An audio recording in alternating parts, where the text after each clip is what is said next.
আজকে চিকেন দিয়ে বানানো দারুণ একটা স্ন্যাক্স রেসিপি আপনাদের সাথে শেয়ার করব, যেটা ছোট থেকে বড় সবারই খুবই পছন্দ হবে। আজকে আপনাদের বানিয়ে দেখাবো গন্ধরাজ চিকেন নাগেটস। আর এগুলো মার্কেটের কেনা ফ্রোজেন নাগেটসের থেকে অনেক বেশি ভালো হয়।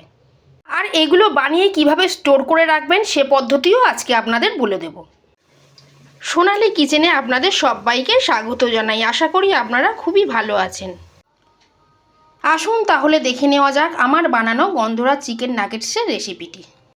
চিকেন নাগেটসে দেওয়ার জন্য প্রথমে একটা ভাজা মশলা বানাবো। একটা তড়কা প্যান নিয়েছি, তার মধ্যে দিয়ে দেবো একটা শুকনো লঙ্কা, 3টে ছোট এলাচ, কয়েকটা সামরিচ আর দেবো কয়েকটা গোটা গোলমরিচ। মশলাটা গ্যাসে হালকা করে একটু ভেজে নেব। ভেজে নেওয়া মশলাটা শিলে গুঁড়ো করে নেব। গন্ধরাজ চিকেন নাগেটস বানানোর জন্য আমি কি কি উপকরণ নিয়েছি আপনাদের দেখিয়ে দেব। এখানে আছে 300 গ্রাম বোনলেস চিকেন, এখানে আছে ধনেপাতা, কাঁচা লঙ্কা, রসুন, আদা, একটা গন্ধরাজ লেবু, 4 পিস পাউরুটি, এখানে আছে সোয়া সস, ভাজা মশলা তো আগেই গুঁড়ো করে নিয়েছি আপনারা দেখেছেন। এখানে আছে 4 চামচ দুধ। দুধটা কাঁচা না, দুধটা আমি গরম করে তারপর ঠান্ডা করে রেখেছি। প্রথমে আমি ছুরি দিয়ে পাউরুটির ধারগুলো কেটে বাদ দিয়ে দেবো। পাউরুটির ধারগুলো কেটে বাদ দিয়ে দিয়েছি, শুধু এই সাদা অংশটাই আমি নাগেটসে ব্যবহার করব। এবারে আমি একটা গন্ধরাজ লেবু নিয়েছি, কুড়ুনিতে খোসাটা একটু ঘষে বার করে নেব। দেখুন বন্ধুরা, গন্ধরাজ লেবু গ্রেট করে আমি শুধু সবুজ অংশটা একটুখানি নিয়েছি। খেয়াল রাখবেন যেন লেবুর গায়ে সাদা অংশটা না গ্রেট হয়ে যায়, তাহলে কিন্তু নাগেটসের মধ্যে একটা তেঁতো ভাব চলে আসবে। প্রথমে আমি মিক্সির জারের মধ্যে টুকরো করে রাখা পাউরুটিগুলো দিয়ে দিলাম। এটা মিক্সিতে একবার ঘুরিয়ে নেব। পাউরুটির সাদা অংশটা আমি মিক্সিতে ঘুরিয়ে নিয়েছি। এবারে এর মধ্যে টুকরো করে রাখা বোনলেস চিকেনগুলো দিয়ে দেব।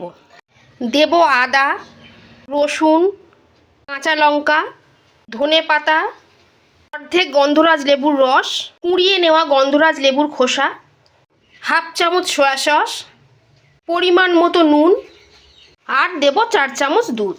এবারে এটা মিক্সিতে পেস্ট বানিয়ে নেব। পেস্ট করে নেওয়া চিকেনটা একটা প্লেটে খালি করে নিয়েছি। এবারে এর মধ্যে দিয়ে দেব ভেজে গুঁড়ো করে রাখা মশলা।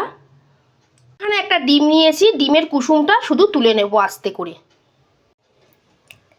এখানে ডিমের সাদা অংশটা ব্যবহার করব না, শুধু কুসুমটা ব্যবহার করব। মাংসের সাথে ডিমের কুসুম আর ভাজা মশলাটা খুব ভালো করে মাখিয়ে নেব। চিকেন পেস্ট করার সময় অল্প একটু দুধ কিন্তু অবশ্যই ব্যবহার করবেন।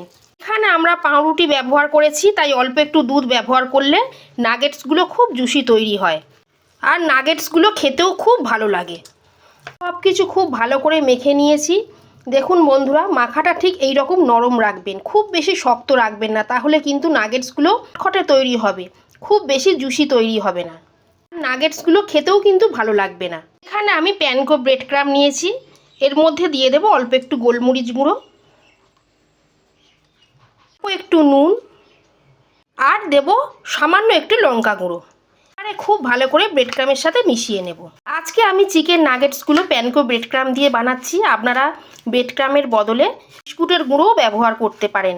আবার আপনাদের কাছে যদি কর্নফ্লেক্স থাকে, কর্নফ্লেক্সও মিক্সিতে হালকা ঘুরিয়ে নিয়ে কর্নফ্লেক্স দিয়েও এটা বানাতে পারেন। এখান দিয়ে অল্প একটু চিকেনের পেস্ট নেব, নাগেটসের শেপে এটা গড়ে নেব। খুব বেশি চাপবেন না, হালকা হাতেই কোটিংয়ের কাজটা করবেন। একটা আমি নাগেটসের শেপে গড়ে নিয়েছি, এভাবে আমি সবগুলো তৈরি করে নেব।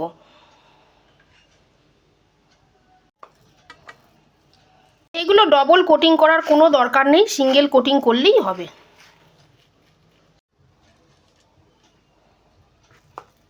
সবগুলো নাগেটস রেডি করে নিয়েছি। এগুলো কিন্তু এক্ষুনি ভাজা যাবে না, এগুলো আমি 1 ঘন্টা ফ্রিজে রাখবো। ফ্রিজে রাখার ফলে এগুলো খুব ভালো করে সেট হয়ে যাবে। তারপর এগুলো আমি ডিপ ফ্রাই করব। 1 ঘন্টা রাখার পর নাগেটসগুলো ফ্রিজ থেকে বার করে নিয়ে চলে এসেছি। দেখুন বন্ধুরা, নাগেটসগুলো কত সুন্দর সেট হয়ে গেছে। আপনারা যদি এগুলো স্টোর করে রাখতে চান, এইভাবে 1 ঘন্টা ফ্রিজে রাখার পর এয়ারটাইট কন্টেনার বা জিপলক ব্যাগে করে ফ্রিজারে 7 থেকে 10 দিন অবধি রেখে খেতে পারেন। যখনই মন চাইবে বা বাড়িতে কোনো অতিথি এলে চটজলদি বার করে কিছুক্ষণ রুম টেম্পারেচারে রেখে তারপর এগুলো ফ্রাই করে নিতে পারেন। নাগেটসগুলো আমি ভাজবো। কড়াই দিয়ে দেব সাদা তেল। তেল গরম হয়ে গেছে, এবারে নাগেটসগুলো দিয়ে দেব। মিডিয়াম ফ্লেমে লাল করে ভেজে নেব। গ্যাস খুব বেশি জোরে করে কিন্তু এগুলো ভাজা যাবে না। গ্যাস জোরে করে ভাজলে বাইরেটা ফ্রাই হয়ে যাবে আর ভেতরটা কাঁচা থেকে যাবে। গ্যাসের ফ্লেম মিডিয়ামে রেখে এগুলো ভাজতে হবে।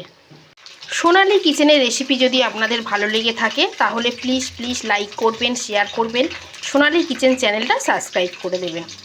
নাগেটসগুলো লাল লাল করে ভেজে নিয়েছি, এবার এগুলো তুলে নেব।